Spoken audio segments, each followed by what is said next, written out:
우리 출애굽기 15장 19절에서 21절 함께 나누도록 하겠습니다. 우리 같이 읽겠습니다. 출애굽기 15장 19절에서 21절.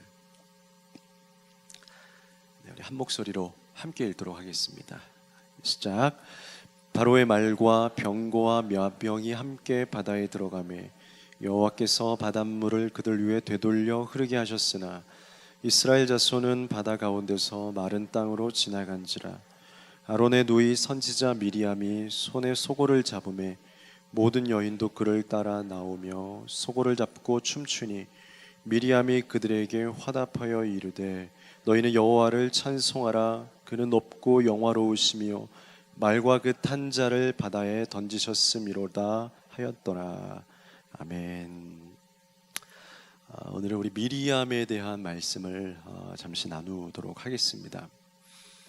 요즘에 이렇게 뉴스나 우리 기사들 보면 안타까운 사연들 있는 분들 참 많이 보게 됩니다. 왜 그렇게 삶을 쉽게 포기하게 되는지 참 잘 모르겠습니다. 그 정도의 굉장히 막막한 어떤 사연들이 분명히 있겠지만 많아지는 그런 어떤 기사들을 보면서 저도 고민을 많이 했습니다. 목회를 하는 입장에서도 앞으로 많은 사람들을 가르치고 이제 목회라는 영역이 있죠. 분명히 복음 전하고 말씀 가르치고 성경 있는 그대로 가르치는 것이 목회라고 생각되어지지만 그 속에 포함되어 있는 목회의 영역 안에 포함되어 있는 만나야 되는 그런 사람들의 삶, 일상, 그들의 내면, 감정 이런 것도 충분히 다 목회 안에 포함되죠.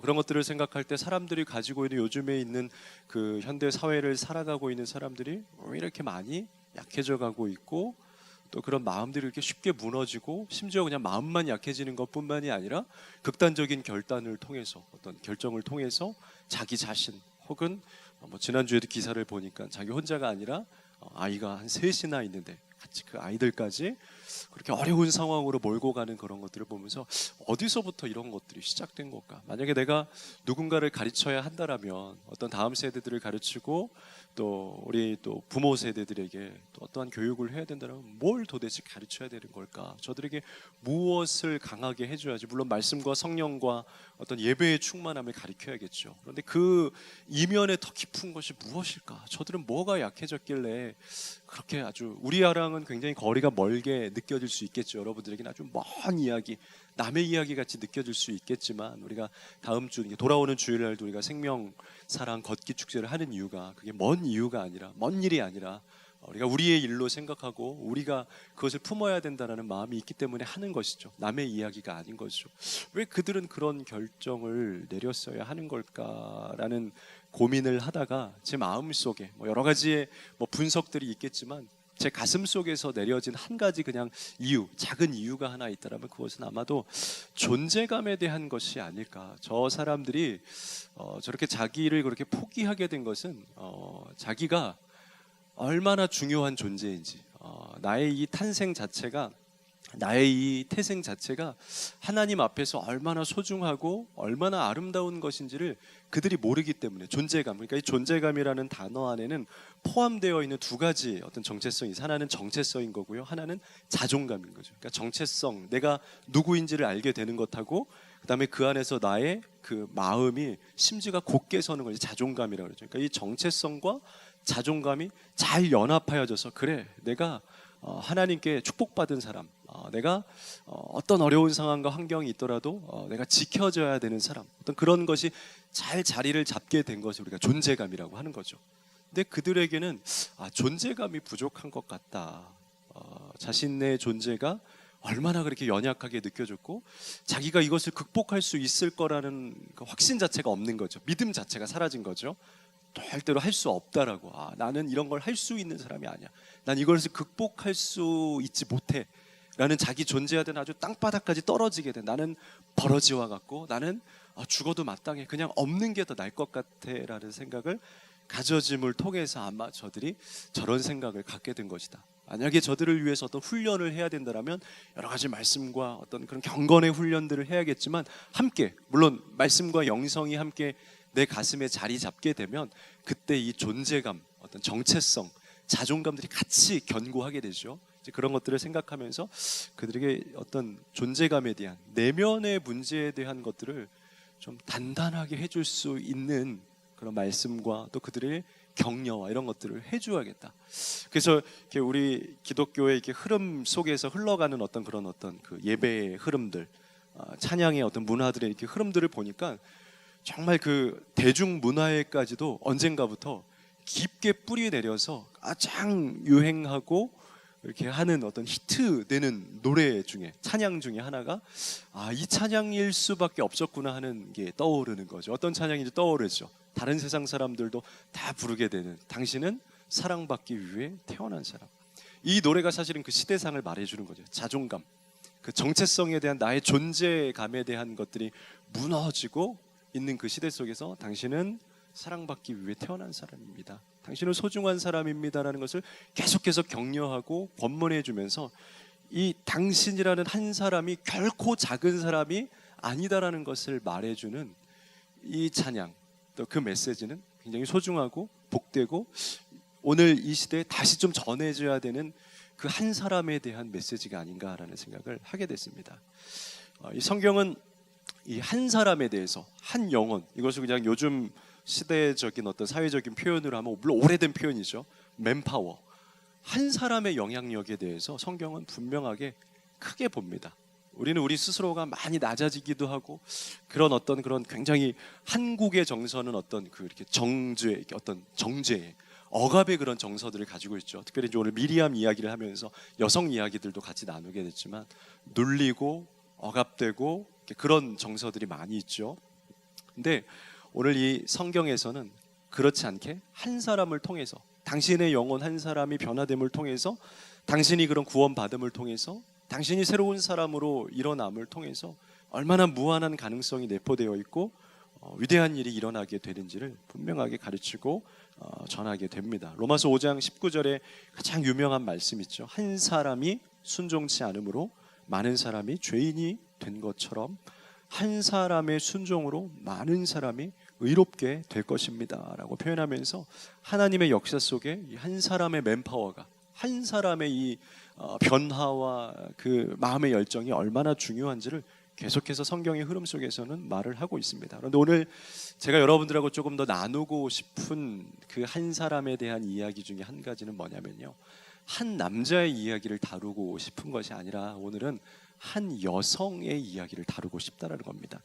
성경에서는 한 사람이라 그러면 우리는 대부분의 사람들이 남성을 생각할 수 있겠지만, 그리고 많은 사람들의 오해 중에 하나가 성경이 남성 중심의 이야기를 한다라고 생각할 수 있겠지만, 오늘 이 출애굽기의 이야기에서 미리암이 차지하고 있는 이 비중은 아주 중요한, 그러니까 이스라엘 백성들이 억압되어 있었던 애굽 속에서 억눌려 있었던, 복음 없이 말씀 없이 살아가고 있었던, 그러니까 시대의 역사적인 어떤 구분을 끊어낼 수 있는 중요한 과도기 선상에서 미리암이라고 하는 한 여성이 등장하면서 모세의 누이죠.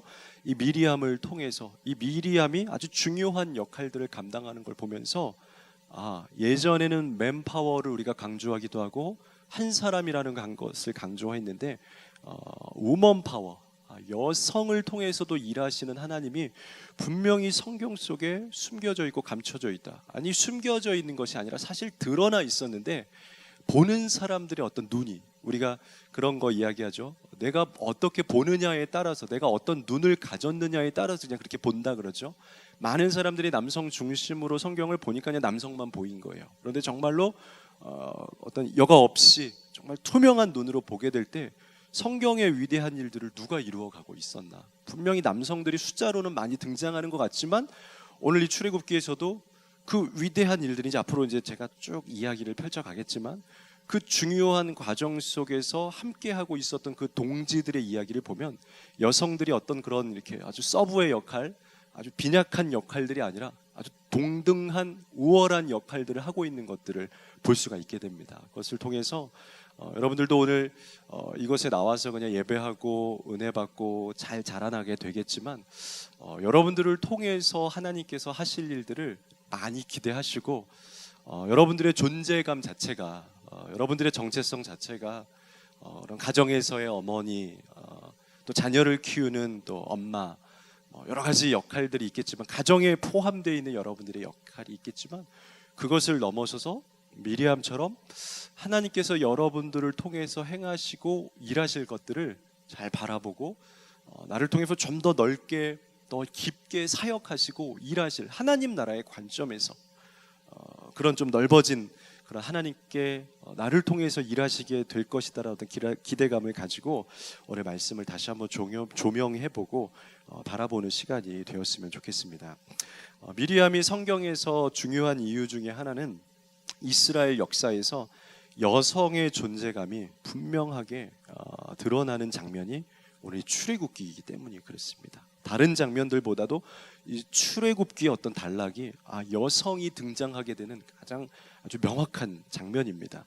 이스라엘 역사에서 미리암이 어떤 위치인가? 첫 번째로 이스라엘에서 미리암은 국가를 이루는 출애굽, 단어를 뭘 쓸까를 고민이 굉장히 많이 할 때가 있는데, 요즘에 축구를 많이 해서 쓰리톱이라고 표현을 했습니다. 출애굽 쓰리톱이다.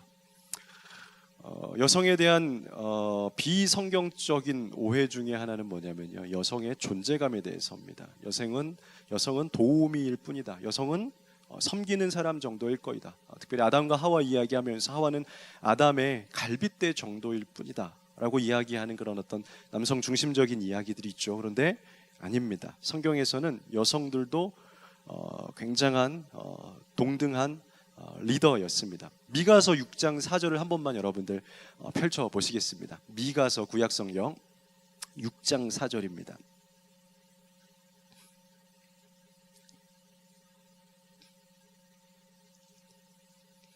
미가서 6장 4절.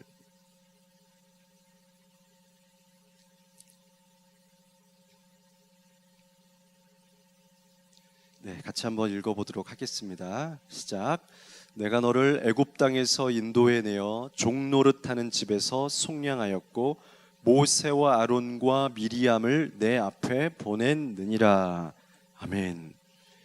이스라엘이라는 한 국가는 하나님한테는 굉장히 중요한 겁니다. 하나님한테 있어서 이 이스라엘이라는 국가는 어떤 하나님의 그 명예를 걸고 하나님의 구원 역사를 통해서 이 민족이 바로 서야 되고 이 민족을 출애굽시키는 것이 하나님 나라가 오게 되는 중요한 도상에 있는 겁니다. 그런데 그 역사를 이루어가는데, 이 국가를 회복하고 새롭게 일으키는 데 있어서 미가 선지자가 뭐라고 고백하냐? 3명의 이름을 드는 거죠. 딱 3사람 이름을 부르면서, 물론 모세의 다 가족들이 이야기입니다. 모세와 아론과 미리암을 너의 앞에 내가 보냈다라고 하면서, 모세는 지도자죠. 리더이고 정신적인 지주죠. 그리고 아론은 제사장의 신분을 감당하게 되죠. 그리고 미리암은 선지자로서의 사명을 감당하게 되면서, 미리암을 그냥 그 남동생들을 돌보는 어떤 그 돌봄의 역할이 아니라 중요하게, 우리는 모세도 기억하고 때로는 아론도 기억하지만 미리암을 기억하는 사람은 없습니다. 그만큼 우리의 시각과 눈이 기억하고 싶은 사람, 말을 많이 하는 사람들만 기억해요. 그런데 미가는 분명하게 기억을 한다는 거예요. 미리암이 어떤 존재인지, 이 여성이 국가를 인도하고 독립하고 개혁하는 데 있어서 모세와 아론과 동등한 위치에서 이 세상을 바꾸는 중요한 일을 했다라는 것을 말을 하고 있습니다. 두 번째로 미리암이 감당했던 이스라엘 역사에서 중요한 위치는 영적인 일을 담당하는 최초의 여선지자였다라는 겁니다. 여성에 대한 어떤 비성경적인 오해 중에 하나가, 또 하나는 여성의 역할입니다. 실제적인 주님의 일은 남자들이 한다. 남자들이. 그래서 우리가 교회의 어떤 사역 구조의 배치에서도 보면 대부분 어떤 장들은 남자들이 가죠. 오래전부터 그랬습니다. 다 남성들이 대표 기도를 하더라도 남자들이 먼저 서고, 남자들이 어떤 리더들을 하고, 또 남성들 중심적인 어떤 조직을 이루고 배치를 하고 운영들을 하지만, 사실 이 출애굽에서 이 미리암이 가지고 있는 역할을 보면 그걸 전면 부인하게 됩니다. 모세와 아론과 미리암이 동등하게 세 개의 어떤 그 지도자로서의, 또 제사장으로서의, 또 선지자로서의 세 가지 역할을 어느 하나 위에 있다 아래에 있다 표현할 수가 없는 거죠. 모두가 동일하게 이 역할들을 감당함을 통해서 나라가 구원되고 회복되는 것들을 볼 수가 있는 겁니다. 그래서 출애굽기 15장 20절, 우리가 읽었던 20절 본문에 보면 미리암을 가르칠 때 여기에 처음으로 선지자라는 단어가 나옵니다. 아론의 누이 선지자 미리암이라고 기록을 하면서 미리암이 선지자로서 하나님의 음성을 듣고 하나님 말씀대로 이스라엘 백성들에게 예배를 인도하고 말씀을 대언하고 그들의 영적인 일을 감당하게 하셨던 일들이 미리암을 통해서 있었다라는 것을 뭐 알면 알 수도 있고 여러분도 이미 아셨을 수도 있겠지만 또다시 말씀을 보면서 오늘날 세상의 패러다임이 좀 정말 많이 바뀌어가고 있구나. 여성들 스스로도 가지고 있는 내가 그냥 할 수 있는 역할에 대한 그런 이야기들이 분명히 오늘날 바뀐 게 아니라 이미 과거부터. 그래서 성경에서 이렇게 말씀들을 잘 묵상하다 보면은 정말 이렇게 좋은 일들, 위대한 일들을 행했던 것들을 보면 여성들이 동등하게 아주 중요한 역할들을 감당하는 것들을 보게 됩니다. 뭐 드보라도 마찬가지고요. 또 솔로몬을 사실 실제적으로 왕이 될 수 있도록 한 건 여러분들도 우리 큐티 묵상하면서 잘 알고 있었던 것처럼 자칫하면 왕이 될 수 없었습니다. 물론 하나님의 뜻과 계획이 있기 때문에 어떤 방법을 통해서라도 어떤 하나님의 약속은 이루어졌겠죠. 그런데 그 과정 속에서 솔로몬의 어머니였던 밧세바가 다윗을 찾아가서 지금 다른 사람이 왕이 되려고 하고 있습니다. 그런데 당신이 약속하지 않았습니까? 우리 솔로몬이 나중에 그 왕이 될 수 있도록 축복해 주시기로 하지 않았습니까? 그래서 왕에게 잘 설득하고 다윗의 마음을 어루만지면서 약속이 기억나게 하고 했던 중요한 역할을 했던 것도 밧세바였습니다. 여성들. 또 예수님이 오셨을 때에도 이 예수님의 오심을 준비하는 우리가 동방박사 뭐 이런 것들 기억하고 남성들의 이름을 많이 기억하고 있지만 사실은 예수님이 오시고 있을 때 여성들의 중요한 사역들 가운데 하나가 어떤 기도와 예배 사명들이 있는데 좀 뒤에 나오는데 안나라는 여자 선지자 이야기가 나옵니다. 근데 그 누가복음에 나오는 이 안나라는 여자 선지자가 그 말씀에서 보면 뭘 하고 있냐면 예수님 어느 날 갑자기 자식들을 잃게 됩니다. 그래서 홀로 이제 살아가게 되면서 굉장히 슬픔과 어떤 원망 속에 살아가게 되죠. 그런데 자기가 무엇을 해야 될지를 깨닫지 못하고 있을 때 그때 하나님께서 안나에게 주신 사명은 지금이 그때 당시로서 뭐 마지막 때겠죠. 굉장히 혼란스러운 어떤 신구약 중간기에 선지자 물론 안나 선지자 있었지만 어떤 말씀이 끊겨지고 아무 예언도 없고 그런 아주 굉장히 답답한 그 시대 속에서 안나 네가 그 메시아가 올 때까지 성전을 떠나지 말고 밤낮 주야로 금식하면서 성전에서 그 주님의 오심을 기다리며 너는 그 일을 감당하도록 해라. 누가 보기에는 아주 작은 일 같아 보이겠지만 앞에 드러나서 뭐 국가적으로 뭐 동네에 나가서 말씀을 선포하거나 그런 것들은 아니지만 성전에서 밤낮 금식하며 주야로 그 성전을 떠나지 않고 그냥 그 자리만 지키면서 계속해서 하나님 이 땅을 구원할 그 메시아를 보내주십시오라고 기도하고 기다리고 있었던 그 안나의 이야기가 나오면서 중요한 그 지점들의 어떤 서브와 도우미 역할이 아니라 정말 중요한 영적인 일을 감당하는 것이 사실은 여성들이었다는 것을 우리는 알 수가 있습니다. 그래서 오늘 말씀을 통해서 조금 더 볼 때 미리암이 어떤 사람이었나, 미리암이 이런 중요한 역할들을 국가의 회복을 위해서 하나님 나라의 일을 위해서 쓰임 받았던 하나님의 사람이었는데 우리 또한 그렇게 우리도 그런 하나님의 사람으로 쓰임 받기를 소원하는데 그렇다면 미리암은 어떤 사람이었길래 미리암 가슴 안에 있었던 그 성품과 그 능력은 어떤 것이었길래 미리암이 쓰일 수 있었는지 미리암에 대해서 우리가 조금 더 같이 살펴보면서 같이 우리가 미리암을 좀 닮아가고 미리암처럼 하나님께 더 큰 하나님의 나라의 관점에서 쓰임받게 되는 우리가 되기를 소원하는 마음으로 말씀을 조금 더 나누겠습니다. 첫 번째로 미리암은 지혜로운 여성이었습니다. 여러분 출애굽기 2장으로 잠깐만 좀 돌아갔으면 좋겠습니다. 2장 4절로 한번 돌아갔으면 좋겠습니다. 2장을 펼쳐놓고요 말씀을 보려고 하는데 성경에서 하나님이 사용했던 사람들을 이렇게 잘 보죠.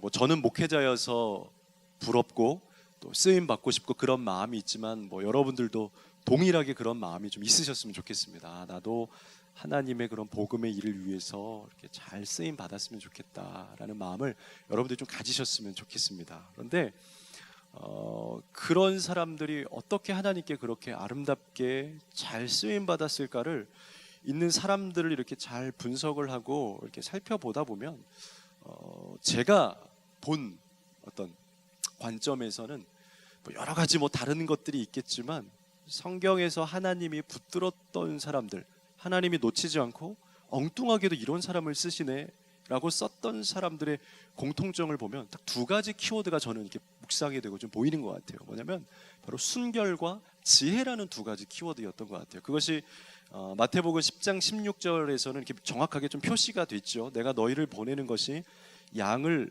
이리떼 속으로 보내는 것 같다. 그러니까 제자들을 보내는 거죠. 전도하러 보내는데 하나님의 그런 나라의 어떤 사역을 위해서 보내시는데 마찬가지죠. 하나님께서 우리를 이렇게 쓰시기 위해서 부르시는데 어떤 것을 가지게 되어야 하느냐. 그러므로 너희는 그 이리떼 속으로 들어가려고 하면 너희는 뱀처럼 지혜롭고 비둘기처럼 순결하라고 하면서 같은 맥락 속에서 하나님께 쓰임 받기 위해서 거친 세상으로 들어가서 하나님의 복음의 사명을 감당하기 위해서는 두 가지를 가져야 된다는 것이 마태복음에서도 나오고, 저도 동일하게 이 성경에서 중간중간 크게 쓰임 받았던 뭐 다윗이나 모세나 뭐 다 마찬가지죠. 그런 인물들을 보았을 때 그 사람들이 왜 이런 사람을 썼을까 봤을 때 한 가지는 그 안에 순결한 마음이 있었다는 거.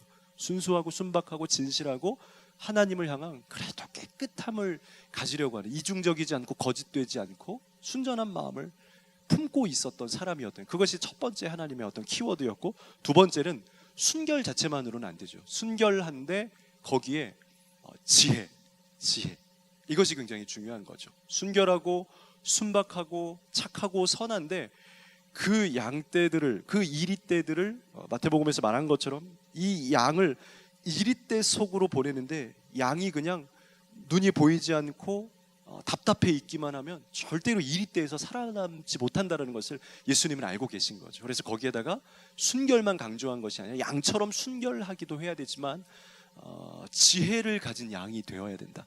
뱀처럼 지혜로워야 된다라는 말씀을 같이 플러스해서 주시면서 하나님은 분명히 순결한 사람을 부르실 것 같아요. 초기에 부르심은 순결한 사람을 부르실 것 같고요. 그 다음에 그 사람의 어떤 과정들을 통해서 그 사람에게 지혜를 주시는 훈련을 하는 것이 아닌가. 이스라엘 백성들을 하나님이 선택하신 것도 순결한, 물론 하나님이 그들이 원래 본래부터 순결한 것이 아니고 뭐 구원도 그렇고요, 의롭다 하심도 마찬가지인데, 그 의롭다 하심은 우리 성경에서도 우리가 의로워서 의로운 것이 아니고 하나님이 너희를 의롭다 칭하셨기 때문에, 그게 좀 어떤 성경적인 관점인 겁니다. 또 순결함도 우리가 뭘 의롭거나 잘나서가 아니라 하나님이 우리를 순결하라고 칭해 주셨기 때문에, 또 그러나 그 속에 보면 그 하나님을 향한 열심과 열정의 어떤 순결한 마음이 있는 사람이겠죠. 그러니까 초기 출발은 그런 사람이었는데 그 사람을 그 위에, 근데 이제 순결이 없으면 이제 이야기가 시작이 안 되죠. 되지가 않는 거죠. 그래서 하나님은 다른 어떤 왕들의 이야기들을 보면 다를 때 화나는 것이 아니고 이 순결이 무너질 때 화나게 됩니다. 그러니까 중심이라고 그걸 이제 다른 표현으로 하죠. 중심이 무너졌을 때, 순결이 무너졌을 때, 마음의 그 근원 자체가 하나님을 멀리하고 하나님을 무시하고 자기가 더 높아지고 내가 더 정결한 사람같이 여겨질 때 하나님 굉장히 분노하게 되고 내가 너를 잘못 세웠다 이렇게 후회하게 되시는 그런 장면들 보게 되죠. 오히려 네가 왜 전도 못하냐, 네가 뭘 못하냐라고 하는 경우는 많지 않아요. 오히려 순결이 무너질 때, 그러니까 마음의 중심이 무너질 때 많이 탓해요. 그렇기 때문에 순결한 사람을 초기에 이제 부르시는데 그 다음에 과정들을 통해서는 이제 연단이라는, 훈련이라는 시간들을 통해서 지혜를 주시는 것들을 볼 수 있게 돼요. 이스라엘 백성들 어떤 광야 생활도 마찬가지고요, 욥도 마찬가지고요, 성경에 쓰였던 다니엘, 에스더 다 포로 생활로 붙잡혀가서 그 마음의 순결함은 있었으나 그러나 그곳에서 정말 왕궁에서 눈치 보며 또 그 사람들을 마주하며 또 자기의 나라를 묵상하면서 계속된 훈련과 언어와 문화와 역사를 통해서 자기 안에 지혜가 준비되었을 때 하나님께서 때가 찼을 때, 때가 이뤘을 때 너다, 내가 너를 준비했다 해서 그 이스라엘을 구원하기 위해서 많은 인물들을 사용했던 것을 볼 수가 있습니다. 그래서 오늘 제가 한 가지 보고 싶은 그 단어 한 가지는 뭐냐면 바로 지혜라는 것을 이야기를 하고 싶은 거예요. 하나님이 미리암을 쓸 수 있었던 이유가 무엇이냐, 바로 여성이었지만 그럼에도 불구하고 하나님 앞에 부름받은 순결한 사람이었음에도 불구하고 거기에 하나님께서 주시는 지혜, 그런데 그것이 그냥 땅의 지혜가 아니라 하늘의 지혜, 정말 하나님이 주시는 영적인 지혜를 가진 사람이 미리암이었다는 것입니다. 출애굽기 2장 1절부터 한번 보도록 하겠습니다. 2장 1절에 이제 모세가 태어나는 첫 번째 장면을 이야기하는 겁니다.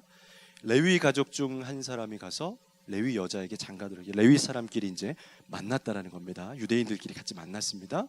2절에 그 여자가 임신해서 아들을 낳았는데 그가 잘 생긴 것을 보고 석 달 동안 그를 숨겼다. 이제 애굽 이제 바로가 이제 유대인들을 두려워해서 이제 다 죽이겠죠. 낳고 나면 다 아기들은 다 죽여라. 남자아이들 다 몰살해라 했죠. 그런데 이 레위 이 가족이 결혼을 해서 아이를 낳는데 너무 잘생기고 정말 그 안에 정말 하나님의 신비함 같은 게 보였던 거죠. 이 아이를 정말 그렇게 할 수 없는, 물론 부모이기 때문에 당연히 그렇게 할 수 없었겠고요. 그래서 이 아이들을 숨기기로 결정을 합니다. 그런데 2장 4절에 보면 이 모세가 자라나고 모세가 살 수 있게 되는 그 이야기의 배경 속에 미리암 이야기가 계속 나옵니다. 미리암이 지혜로웠기 때문에 이 모세가 없으면 출애굽도 없는 것처럼 미리암이 모세를 살리지 않았으면 그 다음 이야기도 없는 거예요. 근데 보니까 4절에 보니까 그의 누이가 이 아기가 이제 갈대 상자에 넣어서 쫙 나일강에 이제 놓게 되는데 이 아이를 보고 있는 거예요. 어떻게 되는지를 알려고 멀리 섰더니 이미 이 누이한테, 그러니까 미리암 이야기하는 거, 미리암에게는 이 아이를 향한 어떤 하나님의 계획, 그리고 이 아이를 살리고 싶은 마음, 그리고 어떻게 해야 될지에 대한 어떤 대안, 방법, 예리함, 민첩성, 준비력, 판단력, 눈치가 다 들어있는 거예요. 7절 말씀 보니까요, 그의 누이 미리암이 바로의 딸에게 이르되 내가 가서 당신을 위해서 히브리 여인 중에서 유모를 불러다가 이 아이에게 젖을 먹게 하리이까 라고 하면서 이 누나가, 이 미리암이 바로의 딸이, 공주가 이 아기를 딱 아는 것을 보면서 지금 엄마가 필요하지 않습니까? 이 아기에게는 젖 먹일 사람이 필요하는데 제가 유모를 찾아다가 드리겠습니다. 그런데 8절에 놀라운 건 이 바로의 딸이 그에게 이르되 가라, 그러자, 이 아이 너무 이쁘고 우리가 키우자. 그래서 아기 엄마를 불러오라고 합니다. 가서 그 아기의 어머니를 불러오니 라고 되어 있습니다. 근데 9절에 바로의 딸이 그에게 이르되 아기를 데려다가 나를 위하여 젖을 먹이라. 내가 그 삭슬 주리라. 여인이 아기를 데려다가 젖을 먹이더니 10절에 그 아기가 자라매 바로의 딸에게로 데려가니 그가 그의 아들이 되니라. 그가 그의 이름을 모세라 하여 이르되 이는 내가 그를 물에서 건져 내었음이라 하였더라 라고 기록되어 있어요. 근데 이때 이 미리암이 누구를 데려다가 이렇게 하냐? 8절에 있는 것처럼 바로의 딸이 그에게 이르되 가라함에 그 소녀가 가서 그 아기의 어머니를 불렀다라고 되어 있습니다. 어머니를.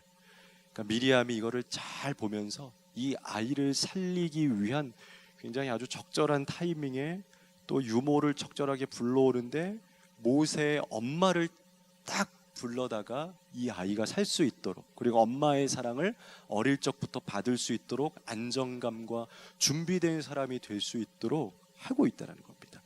그런 지혜가 미리암에게는 있었다는 겁니다. 그런데 이 지혜가 우리는 그냥 지혜 그러면 그래요, 우리 지혜를 갖고 싶습니다 라고 생각할 수 있겠지만 우리가 가져야 되는 진정한 지혜는 영성을 담은 지혜라고 저는 좀 표현을 하고 싶습니다. 그냥 지혜가 아니라 하나님을 향한 그 지혜가 필요하다는 거죠.